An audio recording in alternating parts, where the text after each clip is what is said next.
جیسے مال صدقہ ہے، ایسا ہر آدمی کا نیک عمل اس کی زندگی کا صدقہ ہے. اس کا جتنا یہ اخفا کر سکتا ہے، ہاں پوشیدہ کر سکتا ہے، یہ اس کے اظہار سے بہتر ہے. اظہار تو ضرورت کے لیے کرنا پڑتا ہے. جیسے فرض نماز جماعت سے پڑھی جائے گی، فرض ہے کہ اظہار کر کے پڑھو تاکہ اور لوگ بھی پڑھیں، ورنہ کہ اپنی نیکیوں کو ایسے چھپاؤ جیسے اپنے گناہوں کو چھپاتے ہو.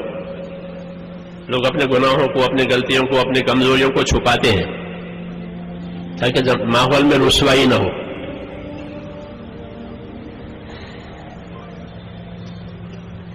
تو یہ کام صرف شوق پورا کرنے کا نہیں ہے، یہ تو ذمہ داری پورا کرنے کا کام ہے.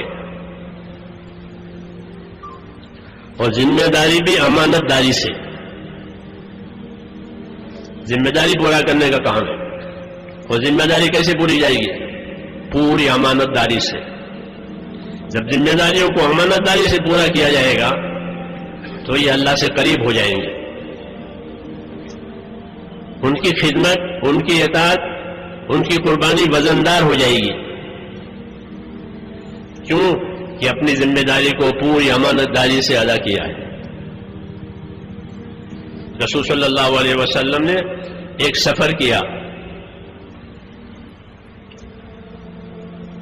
واپسی میں یا جاتے ہوئے ایک جگہ قیام ہوا، جنگل میں پڑاؤ، قافلے کا وہاں پڑاؤ ہوا.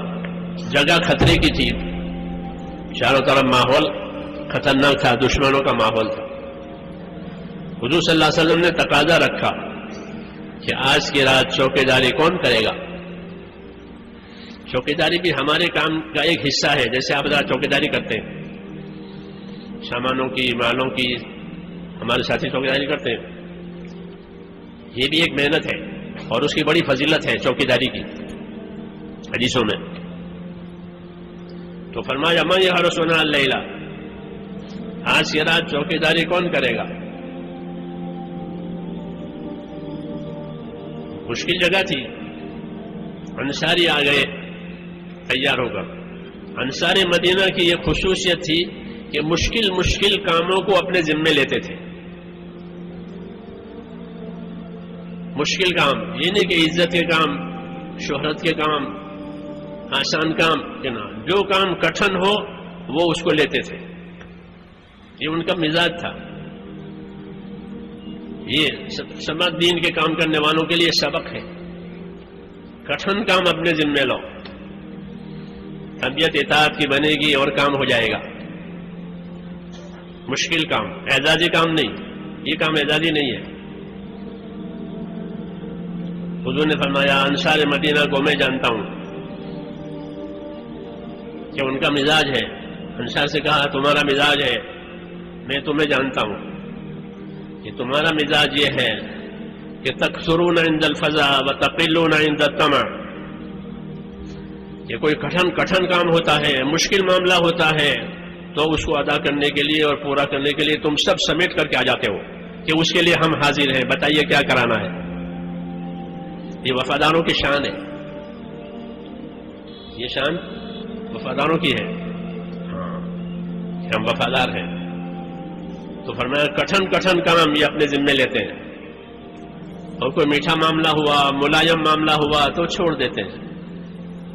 یہ میٹھا معاملہ ہے، ملائم معاملہ ہے، کوئی اور کر لے گا. بحرین سے مال آیا، پوچھا کیا کرنا ہے اس کو؟ انصار نے عرض کیا کوئی بات نہیں ہے، مہاجرین کو دے دیجیے، ملائم معاملہ ہے، میٹھا معاملہ ہے، رقم آئی ہے تو کس کو دیں؟ مہاجرین کو دے دیں. اور خندق کھودنی ہے تو کہ اس کے لیے ہم ہیں. انصار کی جماعت 10 آدمیوں کی جماعت بنائی تھی خندق کھودنے کے لیے.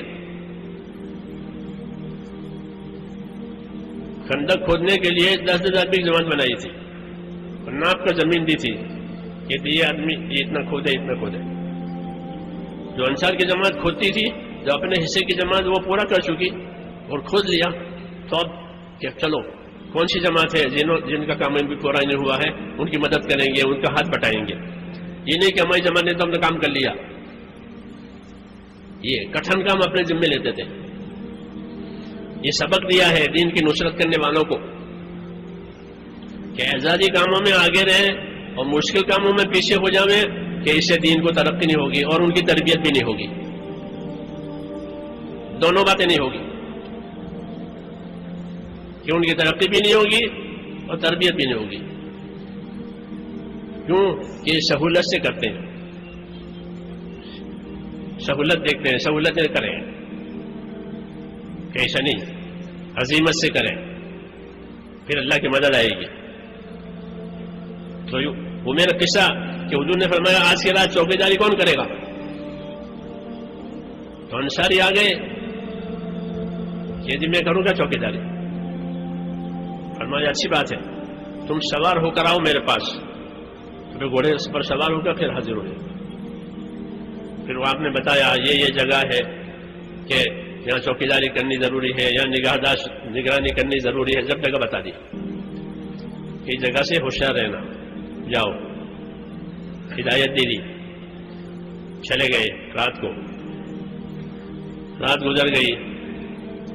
صبح کی نماز کا وقت آیا تو جناب رسول اللہ صلی اللہ علیہ وسلم لوگوں کو نماز پڑھانے کے لیے تشریف لائے. آپ نے لوگوں سے پوچھا تمہارے سوار کا کیا حال ہے, کوئی خبر ہے؟ لوگوں نے عرض کیا ہمارے پاس تو ابھی ہمارے سوار کی کوئی خبر آئی نہیں ہے, بس وہ رات کو گئے ہیں. پھر آپ نے نماز پڑھائی.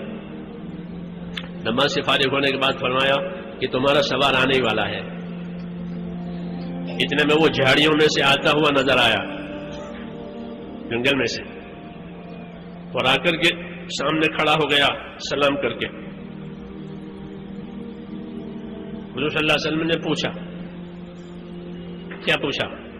یہ نہیں پوچھا خیریت ہے, رات کیسی گزری, یہ نہیں پوچھا. تربیت کی باتیں ہوتی ہیں. یہ پوچھا کہ یہ بتاؤ رات کو اپنے گھوڑے پر سے اترے تھے؟ یہ پوچھا. حل نظر تھا, رات گھوڑے پر سے اترے تھے؟ عرض کیا بالکل نہیں اترا, ساری رات چکر دیتا رہا.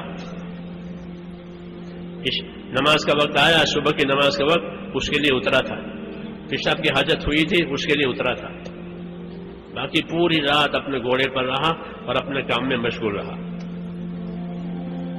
یہ کارگزاری دی.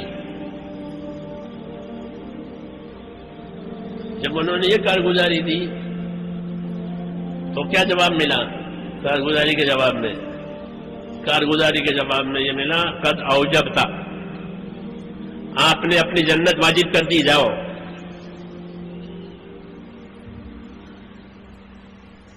یہ مثال میں نے اس لیے عرض کی ہے کہ اپنے کام کو, ذمہ داری کو امانت داری سے کرنا. یہ پوری امانت داری سے کام کیا ہے. رات بھر اپنے گھوڑے سے نہیں اترے.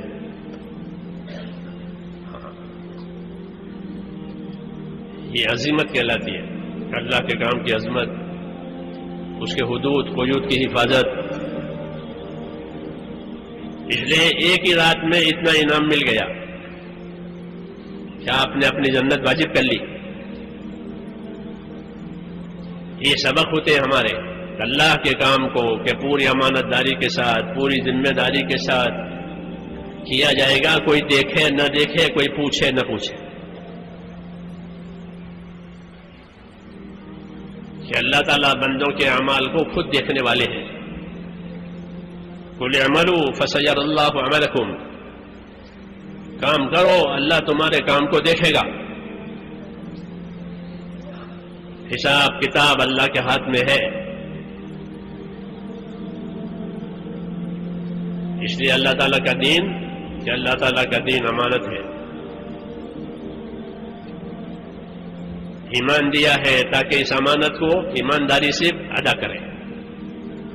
اس لیے اللہ نے ہم کو ایمان کی دولت دی ہے کہ ایمان ہی ایسی چیز ہے جو امانت داری سے کام کرواوے. ایمان ہی ایسی چیز ہے جو اللہ سے ڈرا کے کام کرواوے. ایمان ہی ایسی چیز ہے کہ کسی کے بھلے برے کہنے کی پرواہ نہ کرے, کہ کوئی کچھ بھی کہے, یہ کوئی بات نہیں. میں تو اللہ کا کام کرنا ہے.